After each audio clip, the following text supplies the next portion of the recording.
Masjid Aqsa 250 kali. Ya itu kalau dikali kalau salat sendiri, kalau salat berjamaah dikali 25 misalnya gitu kan. Jadi 500 pahala contohnya. Begitu juga dengan waktu, itulah Ramadan ya. Itulah Ramadan, kita dikasih kesempatan untuk melipat gandakan pahala-pahala kita dengan kita buka puasain orang gitu kan. Kita banyak hal-hal yang kita lakukan. Nah, di antaranya adalah disiapkan satu malam setahun sekali Lailatul Qadar. Ini kalau kita sempat bilang Bapak Ibu sekalian subhanallah, itu saja. Subhanallah atau alhamdulillah atau Allah Akbar atau la ilaha illallah atau kita sedekah 1.000 rupiah. Misal contoh. Atau kita baca beberapa 2-3 ayat Al-Quran. Pas Lailatul Qadar, maka pahalanya lebih baik daripada 1.000 bulan. Kalau kita anggap 1.000 bulan aja, berarti 83 tahun plus 4 bulan.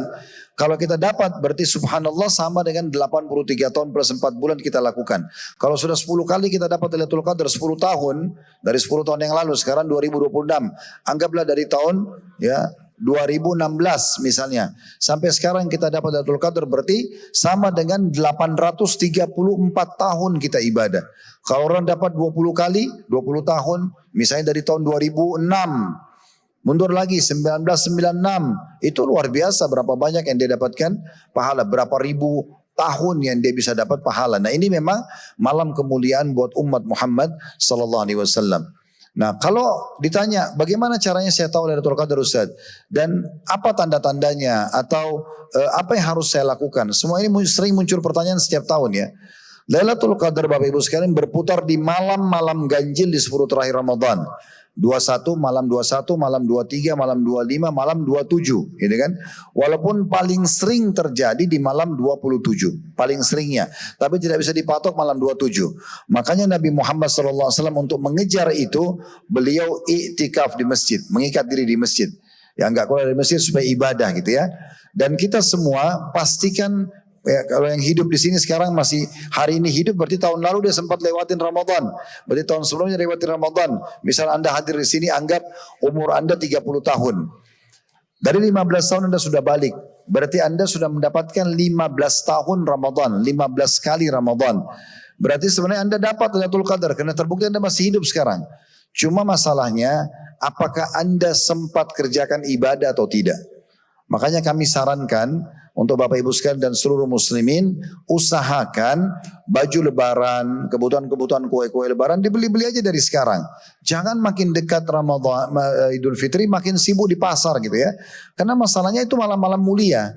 Ada kadang-kadang orang habisin 10 terakhir Ramadan apalagi di malam ganjil hanya untuk cari satu baju koko, hanya untuk cari satu baju lebaran, kaos kaki, kopiah atau apa saja yang semisalnya. Kenapa enggak sekarang gitu? Kenapa enggak sebelum Ramadan? Nah ini sayang sekali ya. Intinya selama Anda hidup, Anda akan laluin malam itu. Cuma siapa yang mendapat taufik dari Allah untuk dia bisa beribadah. Oleh karena itu jangan disia-siakan Bapak Ibu sekalian ya. Dan juga jangan patok. Ini malam 27 berarti malam ini Lailatul Qadar. Itu tidak bisa dipatok begitu. Bisa saja dia berputar-putar. Makanya 10 terakhir Ramadan dikatakan dalam sebuah riwayat Nabi Muhammad SAW makin menguatkan ikatan sarungnya. Maksudnya makin giat beribadah dan juga membangunkan keluarganya sholat malam. Kalau yang kita tutup dengan Lailatul Qadar ini kira-kira ibadah apa yang saya lakukan? Yang paling baik adalah sholat malam. Yang paling baik adalah sholat malam, tarawih atau sholat tahajudnya. Karena kata Nabi SAW, man qama lailatul qadri imanan wahtisaba, ghufira lahu ma taqaddama min dzambi. Siapa yang mendirikan malam Lailatul Qadar, maksudnya dengan sholat tarawih atau sholat qiyamul lail, karena keimanan, yakin ini perintah Allah dan ihtisab, mengharapkan pahalanya, maka akan dibersihkan dosa-dosanya yang lalu. Jadi yang paling baik adalah sholat malam. Dan bisa Bapak Ibu lakukan ibadah yang lainnya, sedekah, baca Quran, silaturahim keluarga, buka puasain orang misalnya di saat maghribnya. Ini semuanya bisa kita lakukan. Dan juga kita banyak berdoa, terutama doa yang diajarkan oleh Nabi SAW kepada istrinya Aisyah radhiyallahu anha. Waktu Aisyah bertanya, ya Rasulullah, kalau saya dapat Lailatul Qadar, kira-kira apa yang saya ucapkan? Kata Nabi SAW, ucapkanlah Allahumma innaka afuun tuhibbul afwa fa'fu anni. Ya Allah, kau pemaaf dan suka sekali memaafkan, maka maafkanlah aku. Ini yang selalu kita ulang-ulangi. Mungkin Bapak Ibu ada yang tanya, Ustaz, memang apa manfaatnya kalau saya dimaafkan? Manfaatnya besar. Minimal Bapak Ibu dapat 2 hal. Yang pertama, dengan kita minta dimaafkan kesalahan kita, berarti sudah tidak ada lagi konsekuensi hukumannya. Seperti kalau Anda kerja di kantor, kalau diputihkan kesalahan kita dimaafkan, berarti kan kita sudah tidak dihukum lagi.